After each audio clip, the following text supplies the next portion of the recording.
열매로 그들을 알리라 라는 제목으로 말씀 증거하도록 하겠습니다. 창세기 3장 5절에 너희 눈이 밝아져 하나님처럼 될 것이라 뱀이 한 말입니다. 인류 최초 사기 사건은 뱀이 여자를 속이고 선악과를 먹게 한 사건입니다. 뱀은 여호와께서 지으신 것 중에 가장 간교한 들짐승이었습니다. 간교하다는 것은 영리함이 아니라 교묘하고 은밀하게 속이는 성향이 있다는 뜻입니다. 사탄은 우리에게 소리 없이 다가옵니다. 사탄이 우리한테 다가올 때 큰 위협을 느끼면 아마 우리는 멀리할 겁니다. 그런데 호기심을 자극하며 다가올 가능성이 많습니다. 사탄이 우리에게 다가와서 하는 말은 진리를 살짝 비틀어서 이야기합니다. 완전한 진리를 그대로 얘기하면 그건 진리죠.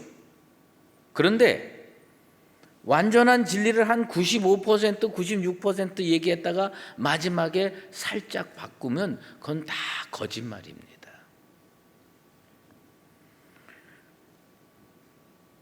뱀이 하와라는 여자에게 다가와서 하나님 말씀한 거하고 딱 한 글자 다르게 살짝 바꿉니다. 하나님이 참으로 너희에게 동산 모든 나무의 열매를 먹지 말라 하시더냐. 여기에 함정이 있습니다. 하나님은 뭐라고 말씀했냐면 동산에 있는 나무 다 먹어도 되는데 가운데 있는 선악을 알게 하는 나무 열매 하나는 먹지 말라요. 근데 질문을 어떻게 합니까? 모든 열매를 먹지 말라고 하더냐. 의심을 일으킵니다. 불만을 일으킵니다. 그 사람의 판단을 흐리게 만드는 전형적인 사기 수법을 사용합니다. 그리고 또 하나님 말씀과 조금 다르게 결론을 내버립니다. 하나님은 그 선악을 알게 하는 나무 열매를 먹으면, 선악과를 먹으면 내가 먹는 날에는 반드시 죽으리라. 근데 사탄은 어떻게 얘기했습니까? 뱀은 어떻게 얘기했습니까? 결코 죽지 아니하리라. 이렇게 얘기합니다. 반드시 죽으리라와 결코 죽지 아니하리라.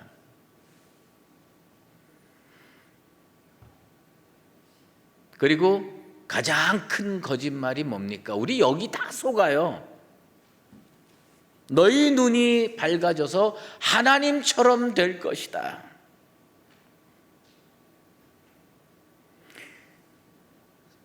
사기꾼들은요, 자기가 빠져나갈 구멍을 다 만들어 놓고 얘기를 해요.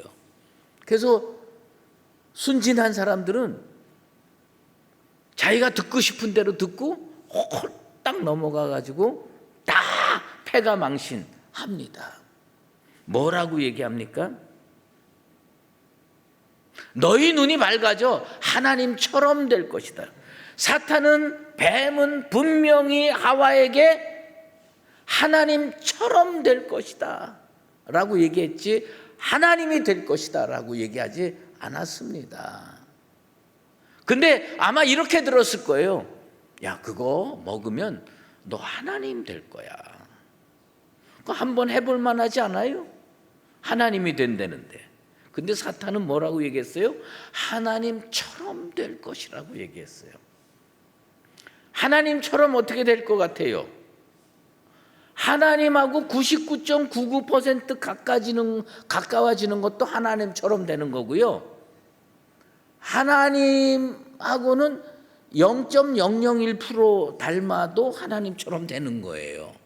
거기에는요, 진폭이 너무 큽니다. 근데 자기 듣고 싶은 대로 듣는 거예요. 그리고 홀라당 넘어가는 겁니다. 그리고 눈을 들어보니까 선악과가 어떻게 보입니까? 보암직도 하고 먹음직도 하고 지혜롭게 할 만큼 담스럽게 보이는 거예요. 그럼 홀라당 따먹습니다. 홀라당 따먹고 어떻게 됩니까? 자기만 먹고 죄 짓는 거 불안하니까 남편 끌어다가 너도 먹어. 다 이렇게 먹는 겁니다. 결론이 뭡니까? 에덴 동산에서 쫓겨나는 겁니다. 모든 사기의 결말이 뭔지 아세요? 어떤 사람이 오늘 여러분에게 점잖게 다가와서 100만 원만 투자하면 10억을 벌게 해주겠다. 그러면 따라갈 겁니까? 안 따라갈 겁니까? 목사님 무슨 소리입니까? 나같이 지혜로운 사람이 왜 따라갑니까? 근데 제가 장담하건대 한 90% 따라갈 겁니다. 90% 따라가서 어떻게 됩니까? 홀라당 다 까먹어. 선악과 따먹고 아담과 하와는 에덴 동산에서 쫓겨납니다. 제가 살면서 사기 사건들 보면요 어떻게 되느냐 하면 홀라당 속아가지고 투자하고요 나중에 그 알량한 19평 아파트 24평 아파트 홀라당 잃어버리고 길거리 나앉아서 전세 사걸세로 바꿉니다. 그거 다 뭡니까? 에덴 동산 잃어버리는 겁니다. 공자 논어에 40이 불옥이라는 말이 있습니다. 사람 나이 40대면 흔들리지 않는다. 근데 여러분 살아보니까 그럽니까? 40이 되면 흔들리지 않는다는 말처럼 거짓말이 없어요. 저는 40을 거쳐와 봐서 압니다. 저같이 특별히 귀가 얇고 심지가 굳지 못한 사람은요 말랑말랑 해갖고 얼마나 미혹되는지 몰라. 이 말 홀라당 넘어가고 저 말 홀라당 넘어가고 그렇게 되는 겁니다. 바람 앞에 갈대처럼요 수도 없이 흔들리고요 불혹은커녕 미혹입디다. 맨날 넘어가, 맨날 걸려 넘어가. 예수님 오늘 우리에게 뭐라고 말씀하시는 줄 아십니까? 거짓 선지자들을 삼가라. 그런데 우리가 성경을 읽을 때 결점이 하나 있어요. 그 결점이 뭐냐면 위에 말씀하신 거하고 아래에 말씀하신 게 연관이 돼 있는데 위에 말씀하신 거 뚝 잘라서 따로 생각하고 아래에 말씀하신 거 뚝 잘라서 따로 생각해요. 그래서 위에 말씀은 매우 중요한 것 같은데 아래 말씀은 별로 중요한 것 같지 않다. 이렇게 생각하는 경우가 있어요. 예수님이 오늘 이 말씀 어떤 맥락에서 했느냐 하면 이런 맥락에서 했어요. 좁은 문으로 들어가라. 그리고 좁은 길로 걸어가라. 길이 협착해도 그 길로 가면 생명을 얻을 것이다. 이런 맥락으로 예수님께서 좁은 문으로 들어가라고 말씀하시고요 이어서 거짓 선지자들을 삼가라라고 말씀한 거예요. 그러면 뭐냐면 이 말씀과 이 말씀은 매우 밀접한 관계가 있는 거예요. 그런데 우리는요 이 말씀 따로 아래 말씀 따로 그렇게 생각해가지고 난 거짓 선지자를 내가 꼭 그렇게 삼갈 필요가 있을까? 내 주변에 거짓 선지자들 별로 없을 텐데. 여러분이 예수 믿기로 결정했어요. 결심했어요. 결단했어요. 그래서 좁은 문으로 들어갔어요. 그리고 길이 비록 협착해도 좁은 길로 인생길을 걸어가고 있습니다. 그런데 그 말씀을 하시고 예수님이 우리에게 강력하게 경고하는 게 뭐냐? 거짓 선지자들을 삼가라. 이 말씀은요 예수 안 믿는 사람이 읽을 필요 없어요. 예수 믿는 사람이 읽어야 돼요. 좁은 문을 들어간 사람이 읽어야 되고요 좁은 길로 걸어가는 사람이 읽어야 됩니다. 좁은 길로 걸어가는데 그 좁은 길로 걸어가는 인생을 근본부터 흔들 사람이 가까이 있다는 거예요. 누구예요? 거짓 선지자라는 겁니다. 생명과 직결된다는 겁니다. 좁은 문으로 들어가서 좁은 길로 걸어가는데 원수 마귀가 야, 이 사람은 이제 완전히 좁은 길로 가는구나. 그리고 딱 손 털고 포기하고 저 영혼은 천국까지 그냥 갈 거야. 그러니 우리 철수하자. 그리고 사탄이 원수 마귀가 여러분들 인생을 놓아줄 거라고 생각합니까? 그렇지 않습니다. 여러분이 천국 갈 때까지 쥐고 흔들려고 그럴 거예요. 여러분이 천국에 반발자국 딱 디뎠을 때도 원수 마귀는요, 이 뒷덜미 꽉 잡아채고 머리끝 딱 붙잡고 딱 잡아채서 천국에 못 들어가게 하려고 그럴 겁니다. 뭘 사용해서? 거짓 선지자를 사용해서.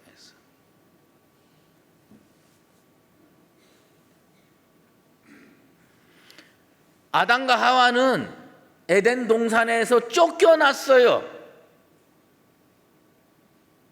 그렇지만 은혜 받고 천국 가면 그거보다 복된 건 없어요. 잠시 고통스럽지만.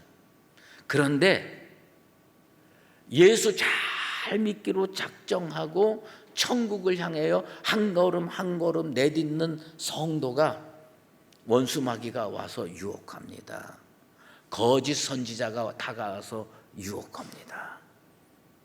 그 길이 참 길이 아닙니다. 우리랑 같이 갑시다.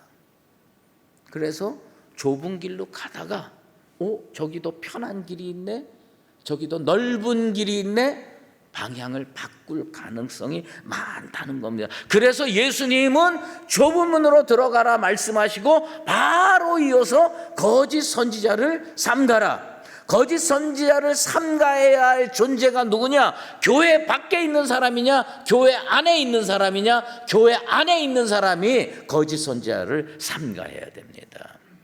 여러분, 좁은 문으로 들어가셨죠? 뭐 이런 분위기가 어디? 여러분, 좁은 문으로 들어가신 줄로 믿습니다. 아멘. 지금 좁은 길로 걸어가는 줄로 믿습니다. 지금 우리가 가장 경계해야 될 게 뭐냐? 거짓 선지자라는 겁니다. 거짓 선지자. 거짓 선지자의 본질을 알아야 됩니다. 거짓 선지자는요, 양의 옷을 입고 있고요, 속은 일입니다. 예수님께서 가르쳐 주신 겁니다. 그것은 뭐냐면 양의 옷을 입었다는 거예요. 무슨 뜻입니까? 거짓 선지자가 진짜 선지자 같을까요? 참 선지자가 진짜 선지자 같을까요? 거짓 선지자가 진짜 선지자 같을 겁니다. 양의 옷을 입고 다가옵니다. 딱 보니까 우리 교회 목사님은 성격이 더러운데 저 목사님은 참 성격도 좋아 보여. 우리 교회 목사님은 매우 딱딱하고 사무적이고, 그런데 저 거짓 선지자는 그렇게 착할 수가 없어. 그렇게 선할 수가 없어. 말도 그렇게 부드럽게 잘하는 거예요. 성경 구절도 아주 적합하게 잘 인용할 겁니다. 거짓 선지자가 사랑을 말할 때 어쩌면 여러분 가슴이 벅차오를 가능성이 많아요. 야, 저 사랑 받고 살았으면 좋겠다. 거짓 선지자가 정의를 막 속삭일 때 저 말 따라가야 된다. 그래야 내 인생길이 옳은 길이 될 것이다. 거짓 선지자가 평화를 부르짖고 거짓 선지자가 축복을 선포할 때 야, 진짜 세상이 바뀔 것 같구나. 참 선지자보다 더 그럴듯한 드름직한 말씀을 할 겁니다. 그러면요, 좁은 길로 걸어가는 성도가요, 그런 말씀을 딱 들을 때 무슨 생각이요? 야, 진짜 진짜 우리 교회 목사님보다 훨씬 설교를 잘하네. 왠지 마음이 편안해져. 여러분, 좁은 문으로 들어가시고 좁은 길로 걸어가고 있는 성도들에게 가장 중요한 게 뭔지 아십니까? 분별의 영입니다. 여러분의 분별의 영이 있게 되기를 주의 이름으로 축원합니다. 분별의 영이 있어야 됩니다. 제가 하나 질문할게요. 사탄이 원수 마귀가 잘생겼을까? 예수님이 잘생겼을까? 원수 마귀가, 미안해요, 특정 인물 이름 거론해서, 원수 마귀가 차은우 닮았을까? 예수님이 차은우 닮았을까? 예수님, 저 그림에 그려있는 예수님은 진짜 예수님 아닙니다. 얄쌍하고 기생오라비같이 예쁘고 그 예수님 아닙니다. 이사야 선지자가 이사야 53장 2절에 예수님에 대해서 이렇게 말씀했습니다. 고운 모양도 없고 풍채도 없은즉 우리가 보기에 흠모할 만한 아름다운 것이 없도다. 무슨 얘기예요? 기가 막히게 표현했는데 못생겼다는 얘기예요. 덩치 멋있고 착 보면 그냥 마음이 그냥 쭉 끌리는 그런 사람 아니라는 거예요. 저런 사람이 만왕의 왕이야? 저런 사람이 메시아야? 그렇게 느껴질 정도로 못생겼다는 겁니다. 차은우 닮은 마귀 따라가지 마시고요. 좀 못생겼어도 예수님 쫓아가게 되기를 주의 이름으로 축원합니다. 사도 바울이 에베소 교회를 개척하고요, 심혈을 기울여서 그들을 생명의 말씀으로 인도했습니다. 이제 주께서 지시하신 다른 사명의 장소로 가야 됩니다. 에베소 교회 성도들을 남겨두고 가면서 사도 바울이 장로들을 불러서 부탁한 게 있어요. 그게 뭔지 압니까?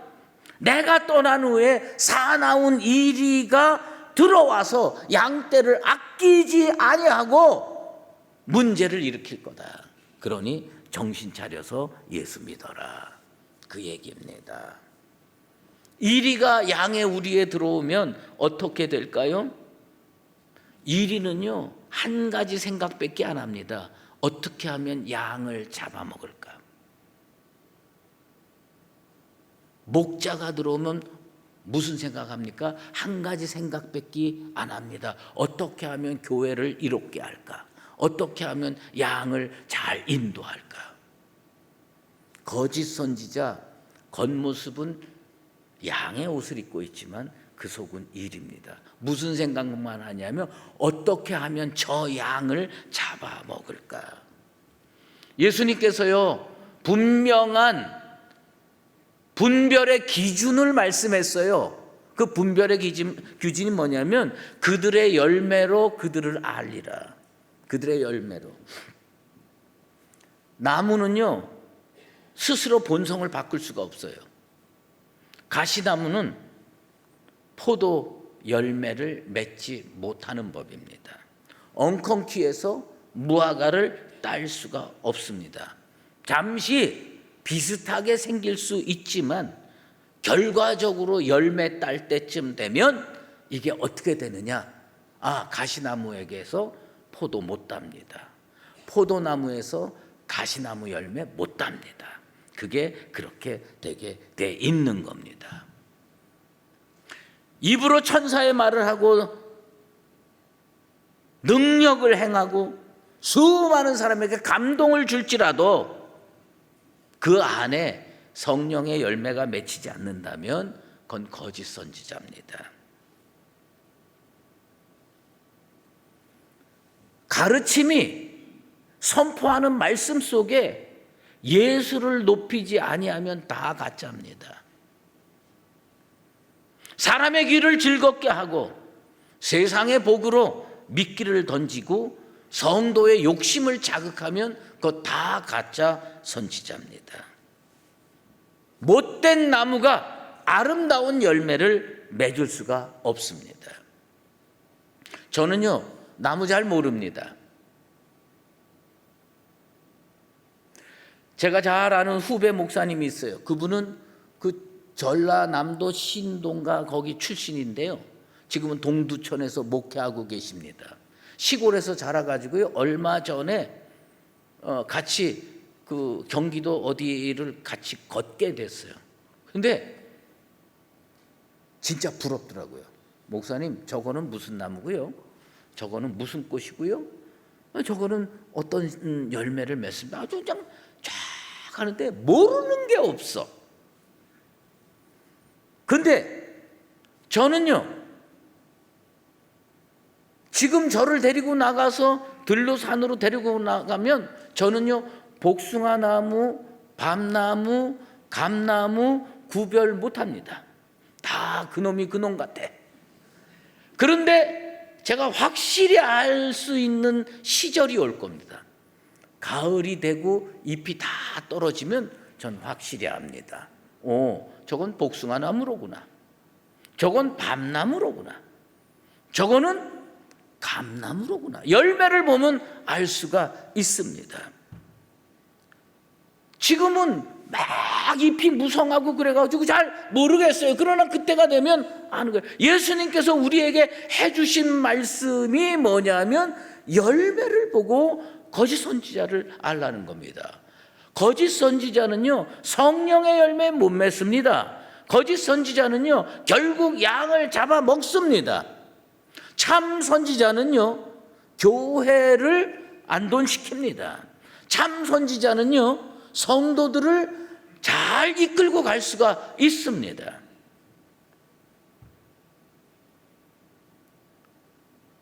그런데 예수님께서 결론을 맺습니다. 아름다운 열매를 맺지 아니하는 나무마다 찍혀 불에 던지느니라. 이 말씀을 읽으면요, 마음 한구석이 안심이 되다가도요, 마음 한구석이 아프기도 합니다. 거짓 선지자는 악한 열매, 못된 열매를 맺기 때문에 마지막에 우리 주님께서 찍어서 불에 던지실 겁니다. 그건 거짓 선지자가 가야 할 마땅한 길이에요. 그런데 문제는 뭐냐? 평생 좁은 문을 통과해서 좁은 길로 잘 가다가 거짓 선지자 만나가지고 인생길 바꾼 사람들은 어떻게 되나? 열매를 지금 봤다면 그 사람들 그 길 안 걸었을 텐데, 저같이 무지한 영혼은 봄에 여름에 나무 구분 못합니다. 언제 구분하느냐? 가을이 돼서 열매 맺힐 때 구분합니다. 그러면 이것은 무엇을 의미하느냐면 봄부터 여름까지 가을까지 쫓아다녔다는 이야기입니다. 저의 기도 제목이 뭐냐? 이 예수님 말씀 은혜롭지만 제가 예수님께 기도하는 제목은 뭐냐면 우리에게 분별의 영을 주셔서 봄의 나무를 구분하게 해 주시옵소서. 여름 지나고 가을이 안 돼 가을의 열매를 보고서야 그때 깨우치면 너무 늦지 않습니까? 언제 깨달아야 되느냐? 봄의 나무 보고도 이건 가시나무로구나. 이건 무화과나무로구나. 이건 감나무로구나. 깨우칠 수 있게 해 주시옵소서.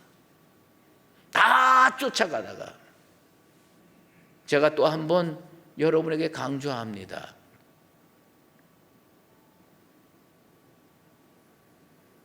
누가 여러분에게 저기 기가 막힌 성경 공부가 있다고 여러분들을 인도하면 절대 따라가지 마십시오.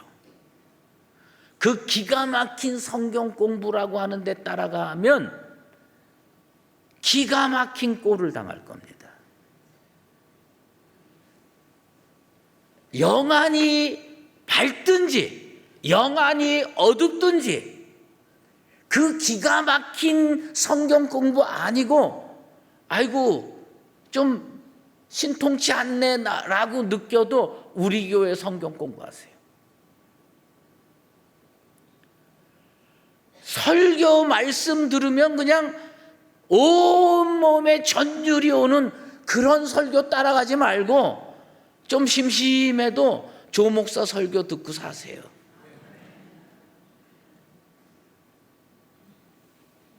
예수님이 고운 모양도 없고 풍채도 없고 흠모할 만한 아름다운 것이 없지요. 저도 그렇습니다. 뭐 흠모할 만한 아름다운 것이 하나도 없는 인생입니다. 그래도 제가 바라는 거는 예수님 말씀을 그대로 전하기를 원합니다. 여러분, 거짓 선지자 나중에 다 찍혀서 불에 던지는데 거기 쫓아갔다가 지옥 문에 들어서지 말고 지금부터 정신 차려서 이 믿음의 길을 끝까지 걸어가는 나와 여러분 되시기를 바랍니다. 저는 주님께 그렇게 기도합니다. 주님, 우리 성도들 긍휼히 여기셔서 분별의 영을 주시옵소서.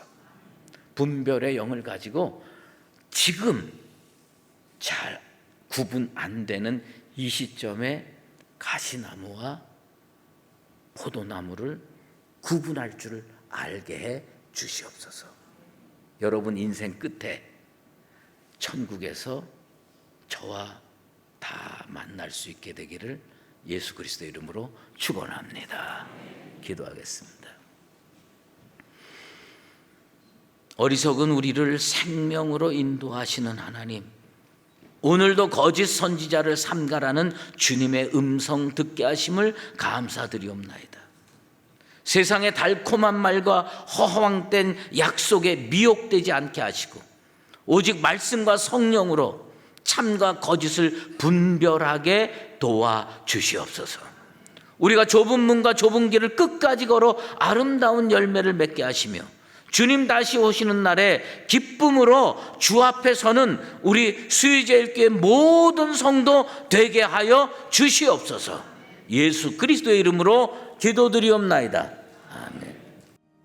이제는 우리 주 예수 그리스도의 은혜와 하나님 아버지의 극진하신 사랑하심과 성령의 인도하시고 교통하심이 분별의 영으로 거짓 선지자를 구분하고 삼가서